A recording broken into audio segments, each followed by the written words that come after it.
Saúdo os irmãos com a paz do Senhor, amém? Vamos orar para a gente iniciar nossa aula de hoje. Senhor, nosso Deus e nosso Pai, neste momento, Senhor, nós queremos colocar diante de Ti, Deus, as nossas vidas.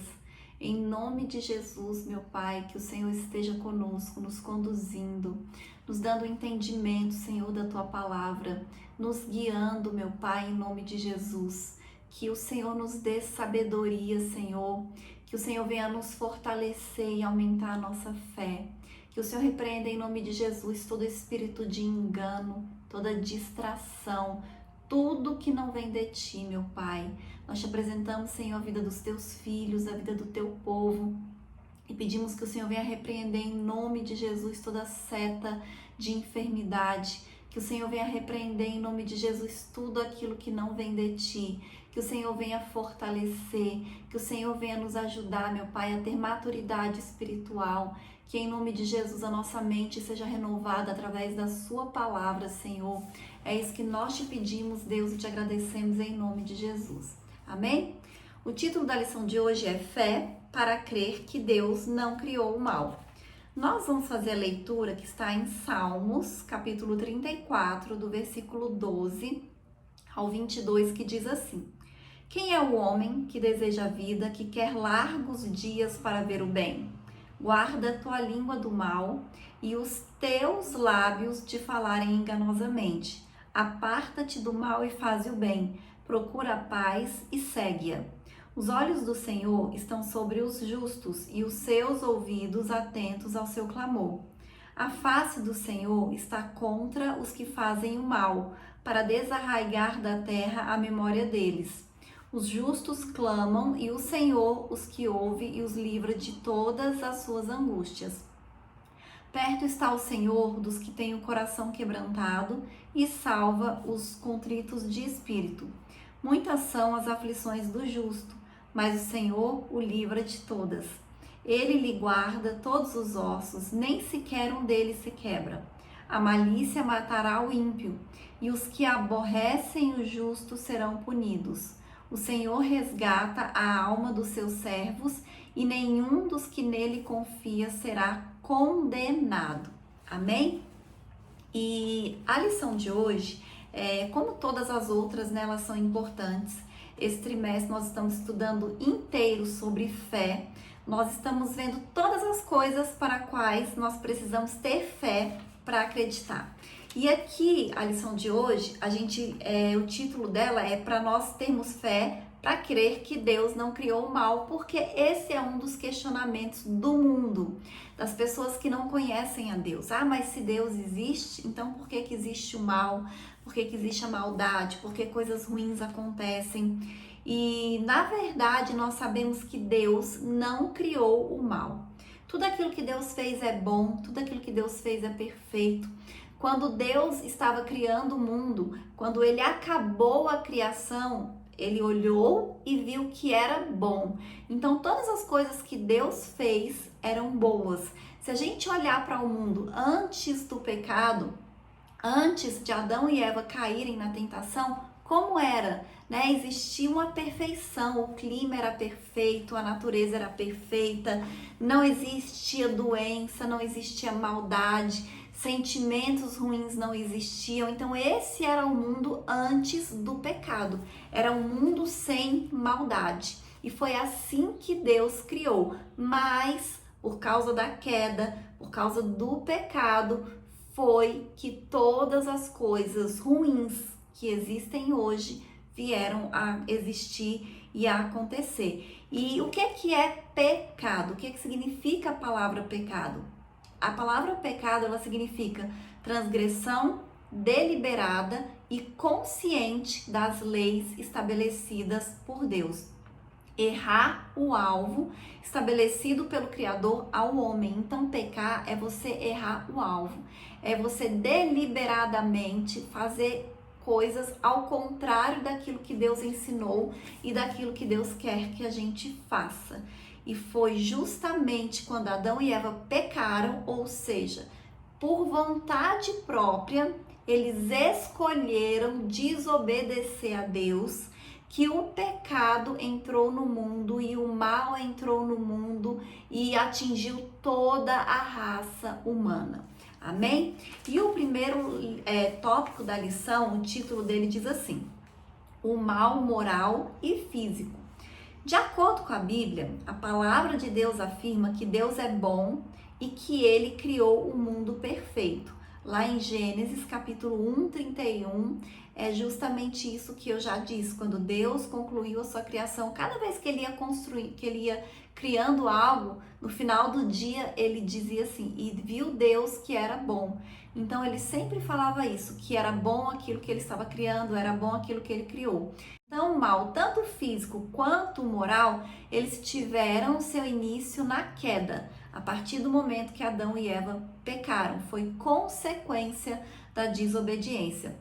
Então todo o mal que existe hoje, todo o mal que nós vemos hoje é consequência do pecado de Adão e Eva.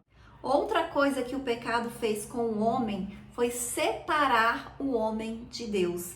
E aí a humanidade, separada de Deus pelo pecado, entrou em um estado de sofrimento e vergonha. Então, ao desobedecer deliberadamente a Deus, Adão e Eva, o ser humano, ficou preso no pecado e as suas nocivas consequências. Todo pecado é contra Deus e a sua vontade, e portanto jamais pode vir dele. Então, quando nós pecamos, sempre será contra Deus. Amém? Então, da mesma maneira que Lúcifer se rebelou lá no céu, junto com 1/3 dos anjos, e eles foram expulsos, eles foram precipitados do céu, Adão e Eva se rebelaram, eles pecaram e foram expulsos do paraíso por conta disso. Mas Deus é tão maravilhoso, Deus é tão bondoso, que mesmo assim, quando Adão e Eva pecaram, Deus imediatamente disse que haveria uma redenção, que haveria uma salvação, que da semente da mulher Deus ia levantar o Redentor, o Salvador, e foi exatamente isso que ele fez quando enviou Jesus Cristo para morrer pelos nossos pecados.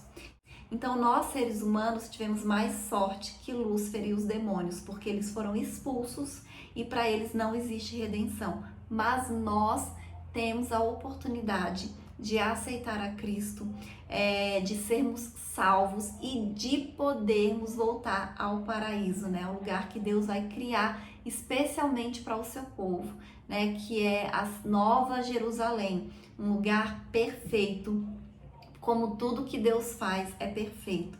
Então é mais perfeito do que tudo o que nós já vimos, do que tudo o que nós podemos imaginar. É um lugar excelente, é um lugar maravilhoso que Deus criou especialmente para aqueles que são justos, para aqueles que aceitam a Cristo, para aqueles que se arrependem dos seus pecados. E da mesma maneira que Adão e Eva eram livres para tomar a sua decisão de comerem ou não do fruto proibido, de desobedecerem ou obedecerem a Deus, nós também somos livres para aceitarmos a Jesus Cristo ou não. É por isso que tem muitas pessoas que não aceitam e nós não podemos obrigar. Não tem como nós obrigarmos as pessoas a aceitarem. Elas têm liberdade para isso. O próximo subitem diz assim: de acordo com a filosofia. Então, antes de falar a respeito do mal, vamos ver o que o filósofo Aristóteles entendia como bem. Então, o que ele diz? É aquilo que todos os seres humanos aspiram. O bem é desejável quando ele interessa a um indivíduo isolado, mas seu caráter é mais belo e mais divino quando se aplica a um povo e a estados inteiros. Então, essa é a visão do bem para o filósofo Aristóteles. Para alguns filósofos, algumas correntes, né? O bem designa o ser que possui a perfeição absoluta, que é Deus. Então, enquanto no conceito da ética, o bem designa aquilo que é conforme as normas da moral, o mal, por sua vez, vai designar, em um sentido geral, tudo que venha a ser negativo, nocivo ou prejudicial a outra pessoa. Amém? Próximo subitem diz assim: de acordo com a ética secular e cristã. A ética secular, ou seja, a ética do mundo, é fundamentada em valores materialistas e relativistas, onde o bem e o mal dependem do ponto de vista, né? Quando eles dizem que tudo é relativo, para algumas pessoas pode ser bem, para algumas pessoas pode ser mal, depende do ponto de vista de cada pessoa. Já a ética cristã, ela tem como fundamento as escrituras sagradas, ou seja, a Bíblia. E o seu objetivo é aperfeiçoar a nossa vida e a nossa comunhão com Deus e o nosso testemunho cristão perante a sociedade a qual estamos inseridos. Então a ética, ela mostra que o Deus Trino, ele é santo, imutável e criou tudo perfeito. A ética cristã, ela também trata de 3 esferas principais do homem: a moral, a social e a espiritual. Os israelitas, eles caíram no deserto porque eles não observaram a lei moral que havia sido dada, que havia sido entregue pelo próprio Deus. Esses fatos bíblicos nos revelam o perigo de não vivermos a vontade de Deus, de acordo com o ideal ético do reino de Deus instituído por Jesus Cristo. A corrupção moral, ela tem causado terríveis consequências para toda a sociedade. E nós não podemos nos conformar com o pensamento deste mundo, muito pelo contrário, nós temos que renovar a nossa mente através da palavra de Deus. É preciso que a gente diga não ao hedonismo, a esse modo de viver que leva em consideração, que prioriza os desejos da carne. Então, o hedonismo é você fazer aquilo que você tem vontade, é fazer aquilo que a sua carne quer. E também a gente precisa dizer não ao relativismo ético e a tudo que nos leva a pecar e nos afastar de Deus. Nós precisamos entender que nós somos sal da terra e luz do mundo, e nós temos que viver assim. Inclusive, quando a gente vai estudar, né, os princípios bíblicos, esses valores éticos e morais que estão na Bíblia, se nós aplicarmos ele no nosso dia a dia, independente se a pessoa acredita em Deus ou não, se a pessoa ela é religiosa ou não, se ela aplicar os princípios bíblicos, com certeza ela vai ter uma vida melhor. Ela vai ter uma vida mais equilibrada, uma vida mais próspera. Por quê? Porque a Bíblia nos ensina como viver bem. Quando a gente vive de acordo com os ensinamentos da palavra de Deus, com certeza nós vamos nos sair melhor em todas as áreas das nossas vidas. Amém? O próximo tópico da lição diz assim: Deus e o mal. E aí ele começa fazendo uma pergunta: Deus é mal? Com certeza nós já vimos que não, que Deus ele não criou o mal, que tudo que Deus fez é bom, que tudo que Deus faz é perfeito, que Deus ele é bom, ele é santo, ele é justo, ele tem poder e Deus ele é bom o tempo todo Deus é bom. Mas tem um versículo que está em Isaías 45, versículo 7, que tem levantado muitos questionamentos com relação à bondade de Deus, que diz assim: eu formo a luz e crio as trevas, faço a paz e crio o mal. Eu, o Senhor, faço todas essas coisas. Então, quando o profeta diz aqui, que Deus ele fala, e crio o mal, eles dizem então que foi Deus que criou o mal. E que se Deus criou o mal, então ele também é mal. E quando o profeta diz aqui que ele cria o mal, ele está se referindo a castigo ao pecado. Então, quando ele diz aqui, eu formo a luz e crio as trevas, faço a paz e crio o mal, ele está dizendo que eu crio, que eu entrego as consequências pelo pecado das pessoas. Então, se as pessoas pecarem, elas vão sofrer consequência. Elas vão colher aquilo que elas semearam. Então, muitas pessoas elas têm usado erroneamente desse texto do profeta Isaías para afirmar que o bem e o mal procedem de Deus, que Deus sim é o responsável pelo mal. E nós, como eu já disse, sabemos que esse não é o caráter de Deus, que Deus ele é bom e reto e ele é bom o tempo todo. O Senhor, na verdade, como eu disse, ele está querendo falar a respeito da lei da semeadura. Aquilo que você plantar, você vai colher. Se você plantar o bem, você vai colher o bem. Se você plantar o mal, você vai plantar o mal. E todas as vezes que você pratica a maldade e a iniquidade, você vai sofrer consequências por essa atitude. E ele faz, um dos amigos de Jó, em uma das suas falas, ele diz o seguinte, lá em Jó, capítulo 4, versículo 8. Segundo eu tenho visto, os que lavram a iniquidade e semeiam o mal, cegam isso mesmo. Então, quem planta o mal, vai colher o mal. Ele está dizendo que é algo que ele observou. Então, é nesse contexto, é nesse sentido que o profeta Isaías diz que Deus cria o mal. Então, a gente encontra esse princípio também no livro de Salmos, onde os salmistas, em vários poemas, afirmavam que Deus é bom e justo. E por isso ele recompensa os bons e pune os maus. E o próximo subitem diz assim, Deus é um ser em equilíbrio.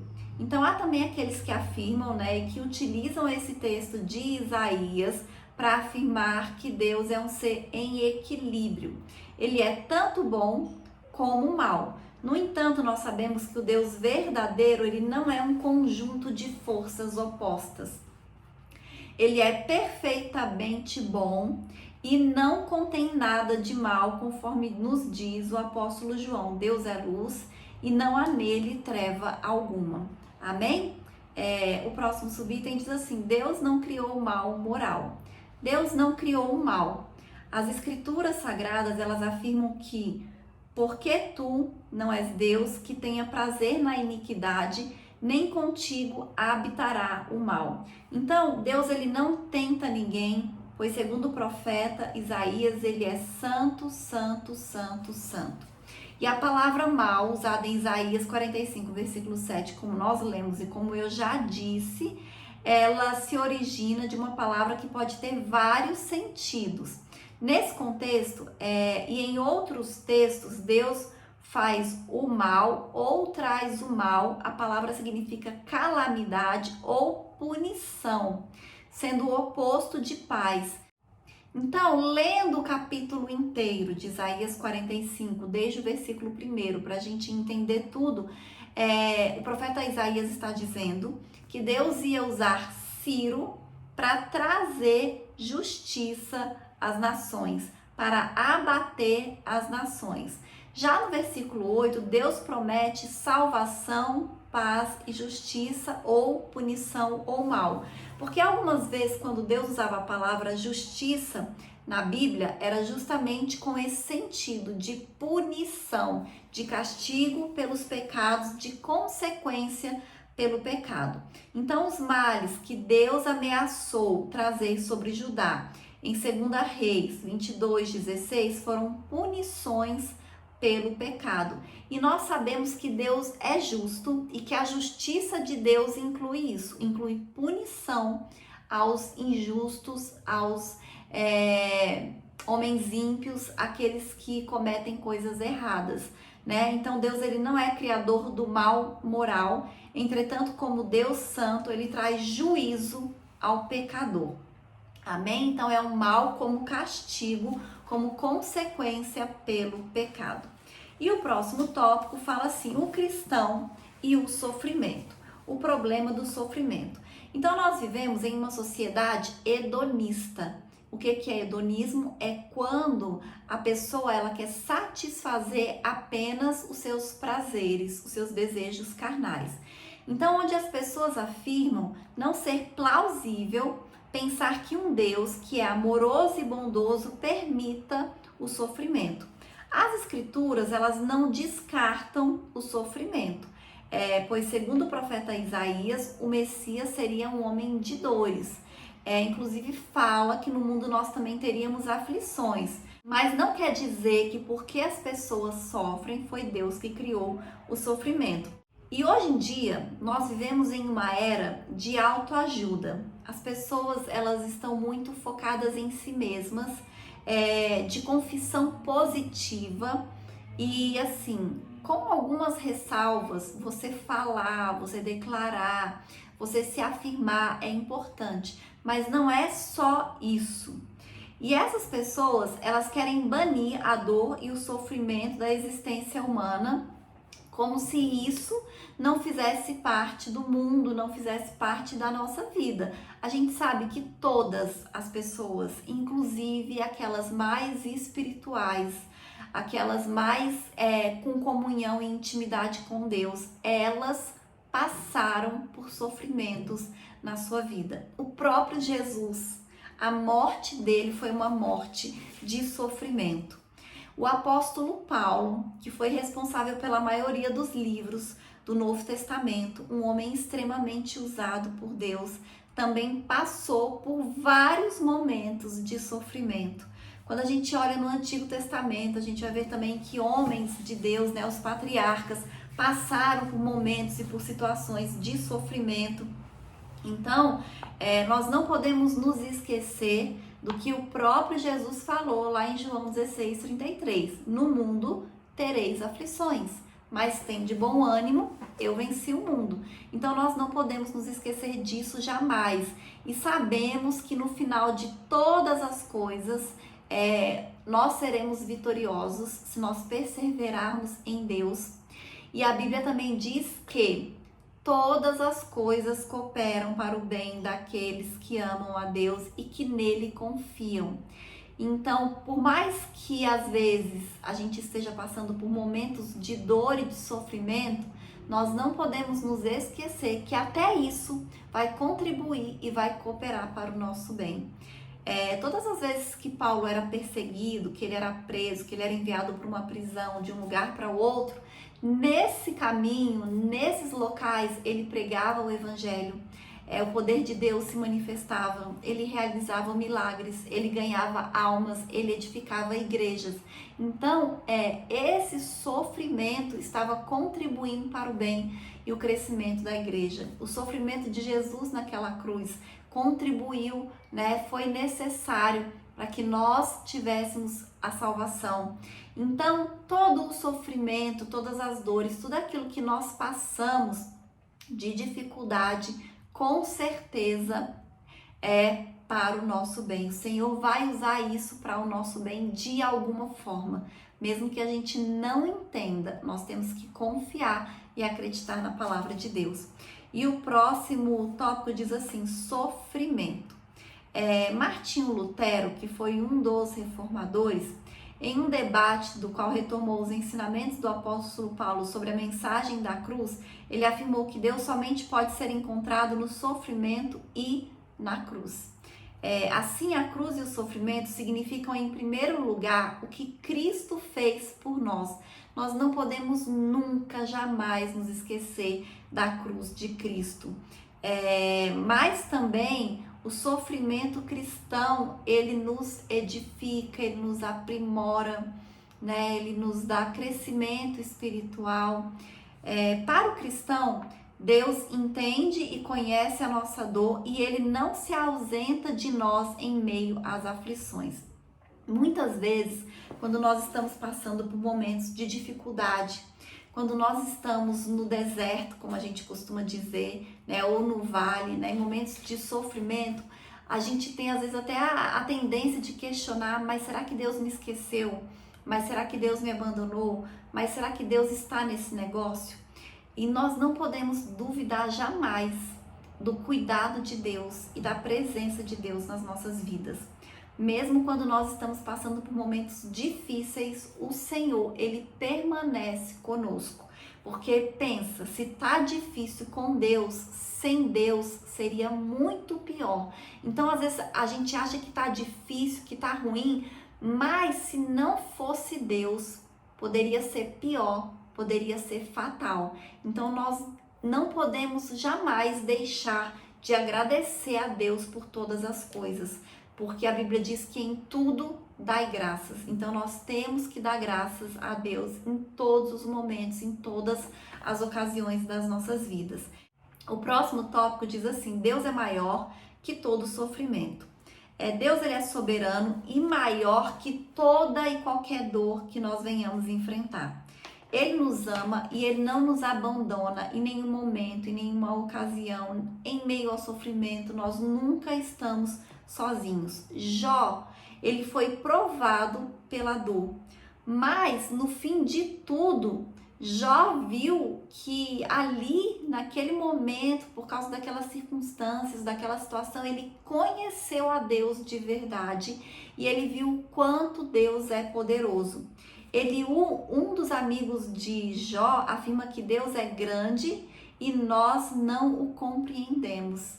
E é justamente isso, às vezes a gente quer entender, às vezes a gente quer explicar Deus, quer explicar as coisas e nós não temos que entender e nem explicar. Nós só temos que ter fé e confiar que o Senhor está conosco. Em uma tentativa de explicar a grandeza e a majestade do Senhor, esse amigo de Jó, ele fala a respeito da ação de Deus nas 4 estações do ano. O Deus que controla as estações do ano é o mesmo Deus que tem controle sobre as nossas vidas. Deus, ele não erra nunca, jamais. Então você pode confiar no Senhor. E você que vai ver que assim como o verão, o outono e o inverno e a primavera, eles passam, eles são sazonais, os momentos difíceis da nossa vida também. Nós não podemos nos esquecer disso jamais. Tudo passa. Tanto os momentos de dor, de tristeza e de sofrimento, eles passam, quanto os momentos de alegria, de extrema felicidade, eles também passam. Então a vida, ela é um ciclo, né? Ela é feita de estações e cada uma das estações o Senhor está conosco. E cada uma das estações, elas passam. A única coisa que não muda é a presença de Deus, o poder de Deus nas nossas vidas. Amém? Eu vou ler a conclusão que diz assim: Deus criou um mundo perfeito e bom. O mal e o sofrimento entraram no mundo como uma consequência da queda. O Criador está sempre disposto a agir com generosidade para com a sua criação. Entretanto, o pecado cega o entendimento das pessoas e elas não conseguem crer que ele é justo e não pode tolerar o pecado. O pecado é repugnante diante de Deus e merece a justa punição. Mas Deus é sempre bom. A bondade é um dos seus atributos. Então nós não podemos cair nessas ciladas do diabo de tentar nos enganar com essas histórias, com essas mentiras de que Deus criou o mal, de que Deus ele produz tanto o bem quanto o mal. Deus ele criou o bem e o mal entrou no mundo por causa do pecado. Então as enfermidades, as doenças, todos os problemas, as catástrofes da natureza, todas as coisas ruins que acontecem no mundo, acontecem por causa do pecado que entrou no mundo. Não foi porque Deus quis, mas foi porque o homem quis. O homem teve liberdade e ele escolheu pecar. Mas como eu disse, da mesma maneira que Adão e Eva escolheram pecar, nós também somos livres e nós podemos escolher a Cristo. Nós podemos escolher acreditar em Jesus, nós podemos escolher ser salvos. Então, nós temos que ser sábios e fazer essa escolha sábia, de aceitar Jesus Cristo, de entregar a nossa vida a Ele e de confiar que o Senhor está no controle de tudo, o Senhor está no controle de todas as coisas, que Ele nos cerca, que Ele nos guarda, que Ele nos protege, que Ele nos abençoa e que Ele não nos desampara e nem nos deixa sozinhos em nenhum momento e em nenhum minuto.